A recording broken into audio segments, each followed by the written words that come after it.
Hello everyone, so another book review, and I'm going to review a book by somebody called Richard Wilson, and it's called Can't Be Arsed. So it's by Richard Wilson, who is not actually the character that was in One Foot in the Grave, Victor Meldrew, who played Victor Meldrew, although it sounds like it could be him. But actually Richard Wilson is somebody that's written, produces a lot of TV programmes like Have I Got News for You?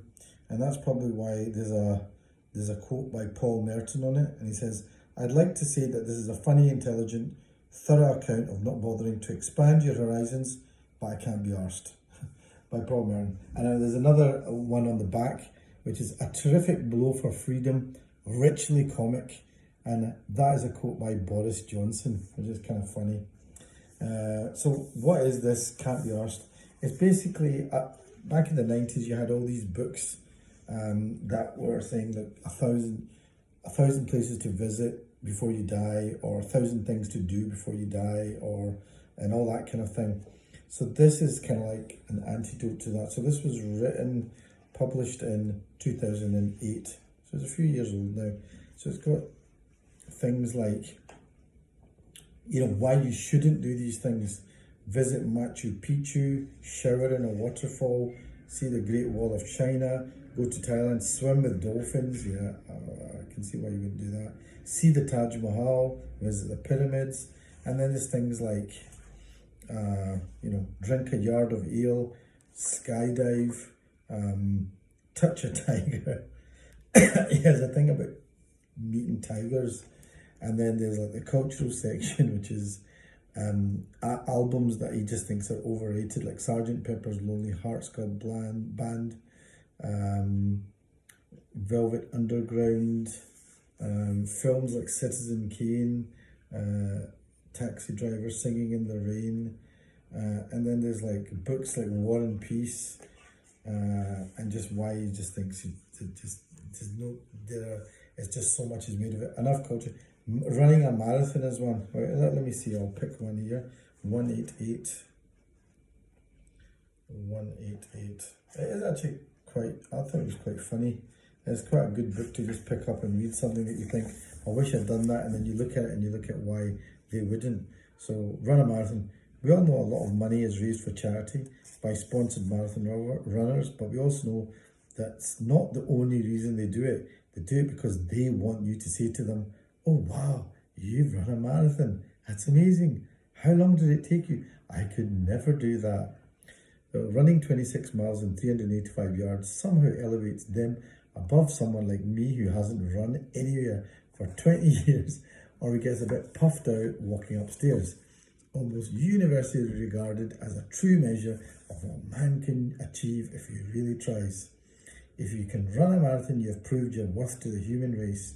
You've pushed the boundaries of physical endurance, discovered a lot about yourself, been on a learning curve ad nausea.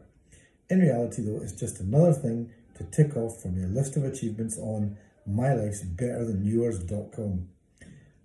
The marathon runner's smugness begins way before they've crossed the finish line and been enveloped in tinfoil by Jimmy Savile, so it's a bit old, this. The training is actually much more useful as a bragging tool rather than running the race. That's over in one day. Training can last years. The other great thing about marathon training is the implied superior fitness even in failure. Had a bad run this morning? Hit the wall at 10k. You're meant to react by admitting you could never run 10k if your life depended on it. And of course, ask what they mean by the wall. Please don't ever give them the satisfaction. Please, not the bloody wall, the wall of pain, the chuffing pain barrier, blah, blah, blah, blah, blah.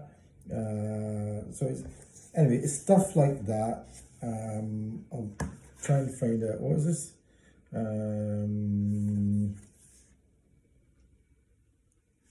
What other things?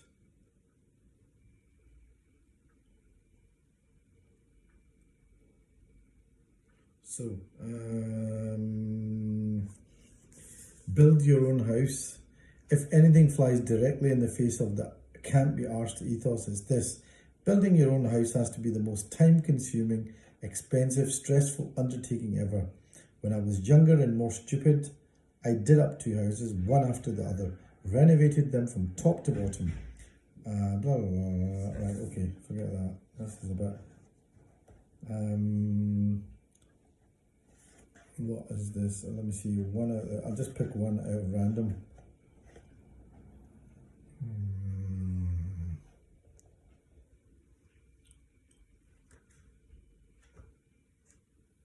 Bungee jump. Bungee jump. Best loved by competitive stag party crackpots, the bungee jump is one of several near-death experiences young men have devised to replace the thrill of being shot or blown up in a war.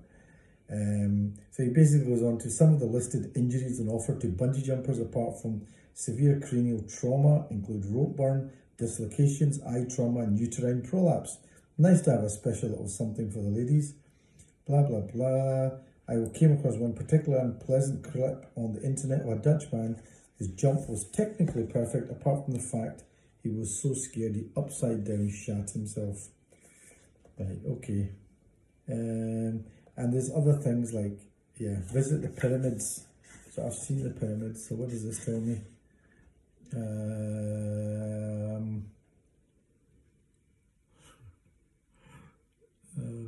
I'll leave the last word on the pyramids to someone who could write much better than do I. William Thackeray. You saw them in 1844. Even in Victorian times, there was a sense that these monuments weren't all they were cracked up to be. The truth is that nobody was seriously moved, and why should they be? Because of an exaggeration of bricks ever so enormous. I confess for my part that the pyramids are very big. Okay. And it goes on about why do you need to go there when you can look at a photo? And then they swim with dolphins. Oh God.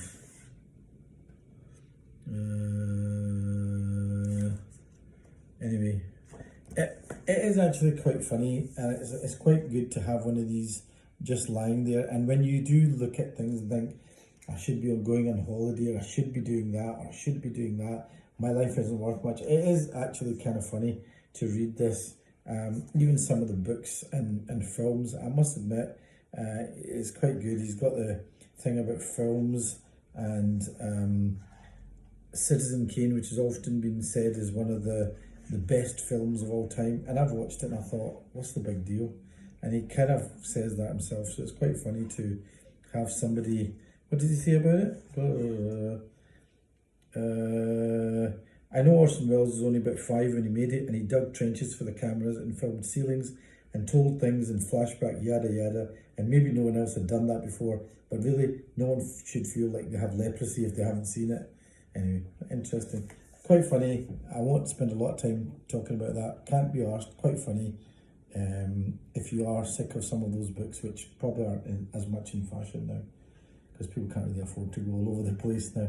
Okay, take care. See you for the next review.